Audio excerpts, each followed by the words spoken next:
আসসালামু আলাইকুম। রসালো টেক চ্যানেলে আপনাকে স্বাগত জানাচ্ছি। এবার কেয়ার বাংলাদেশের সবচেয়ে বিলাসবহুল হাই অ্যান্ড হসপিটালগুলোর মধ্যে একটি।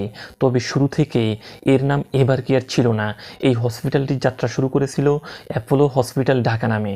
কিন্তু এই হাসপাতালটি কারা প্রতিষ্ঠা করেছিল 2020 সালে মালিকানা পরিবর্তনের পর? বর্তমান মালিকানা কার হাতে আছে এবং এর নাম পরিবর্তনের কারণ কি? চলুন একে একে জেনে নিই। এই হাসপাতালটির প্রাথমিক যাত্রা শুরু হয়েছিল এসটিএস হোল্ডিং লিমিটেডের হাত ধরে। এসটিএস গ্রুপের পেছনে ছিল 3টি প্রতিষ্ঠান: শান্তা গ্রুপ, ট্রফিকা গ্রুপ এবং সেফাল গ্রুপ। তার মধ্যে শান্তা গ্রুপের মালিক হচ্ছেন খন্দকার মনিরুদ্দিন, ট্রফিকা গ্রুপের মালিক হচ্ছেন মোহাম্মদ মাইন এবং সেফাল গ্রুপের মালিক হচ্ছেন সাবেক বাণিজ্যমন্ত্রী টিপু মুন্সি। এই 3টি প্রতিষ্ঠানের নামের প্রথম অক্ষর নিয়ে এসটিএস গ্রুপের নামকরণ করা হয়। এই গ্রুপের উদ্যোক্তারা বাংলাদেশে একটি আন্তর্জাতিক মানের হাসপাতাল গড়ে তোলার পরিকল্পনা করেন। তারই অংশ হিসেবে 2005 সালে ঢাকার বসুন্ধরা আবাসিক এলাকায় যাত্রা শুরু করে অ্যাপোলো হসপিটাল ঢাকা।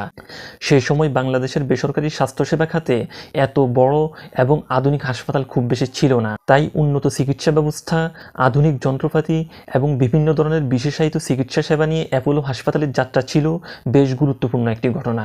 তবে এখানে একটি বিষয় মনে রাখা দরকার, ঢাকার এই হাসপাতালটি ভারতের অ্যাপোলো হসপিটালের সরাসরি মালিকানাধীন হাসপাতাল ছিল, বিষয়টি ঠিক এমন নয়। এটি মূলত ভারতের অ্যাপোলো হসপিটালের সঙ্গে চুক্তির মাধ্যমে এখানে শুধুমাত্র অ্যাপোলো নাম ও ব্র্যান্ডিংটা ব্যবহার করা হতো। মূল মালিকানা ছিল এসটিএস হোল্ডিং লিমিটেডের হাতে। কিন্তু 2020 সালে হাসপাতালটির ইতিহাসে ঘটে যায় সবচেয়ে বড় একটি পরিবর্তন।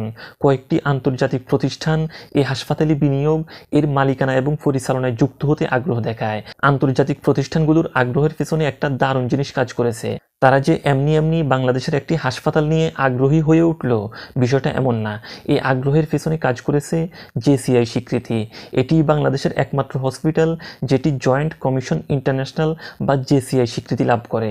জেসিআই হলো এমন একটি আন্তর্জাতিক সংস্থা যারা একটি হাসপাতালের চিকিৎসার মান, রোগীর নিরাপত্তা এবং হাসপাতাল পরিচালনার বিভিন্ন বিষয় যাচাই করে স্বীকৃতি দিয়ে থাকে। এই স্বীকৃতির ফলস্বরূপ বিভিন্ন আন্তর্জাতিক প্রতিষ্ঠান এই হাসপাতালটি নিয়ে আগ্রহ দেখাতে থাকে।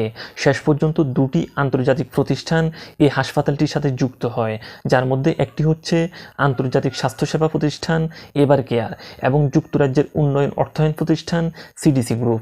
সিডিসি গ্রুপ বর্তমানে ব্রিটিশ ইন্টারন্যাশনাল ইনভেস্টমেন্ট নামে পরিচিত। এবার কেয়ার এবং সিডিসি গ্রুপ মিলে এসটিএস হোল্ডিং লিমিটেডের কন্ট্রোলিং ইন্টারেস্ট বা নিয়ন্ত্রণকারী অংশীদারিত্ব অধিগ্রহণের উদ্যোগ নেয়। সহজভাবে বললে হাসপাতালটির নিয়ন্ত্রণ ও মালিকানা কাঠামোয় বড় ধরনের পরিবর্তন আসে। আর আন্তর্জাতিক প্রতিষ্ঠানগুলি যুক্ত হওয়ার পরপরই হাসপাতালটির নামকরণেও পরিবর্তন আসে। প্রায় 15 বছর ধরে বাংলাদেশে অ্যাপোলো হসপিটাল ঢাকা নামে চলতে থাকা হাসপাতালটি 2020 সালের 1 এপ্রিল থেকে এবার কেয়ার হসপিটাল ঢাকা নামে যাত্রা শুরু করে। এখন প্রশ্ন আসতে পারে, এবার কেয়ার আসলে কারা? এটি মূলত একটি আন্তর্জাতিক স্বাস্থ্যসেবা নেটওয়ার্ক।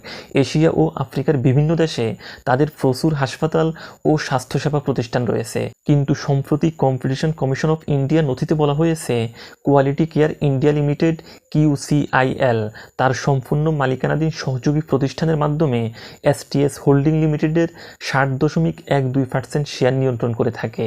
তাই সবশেষে বলা যায় এই হাসপাতালটি কোনো একক মালিকানাধীন হাসপাতাল নয়, এটি বিভিন্ন দেশীয় এবং আন্তর্জাতিক প্রতিষ্ঠানের সমন্বয়ে পরিচালিত একটা হাসপাতাল।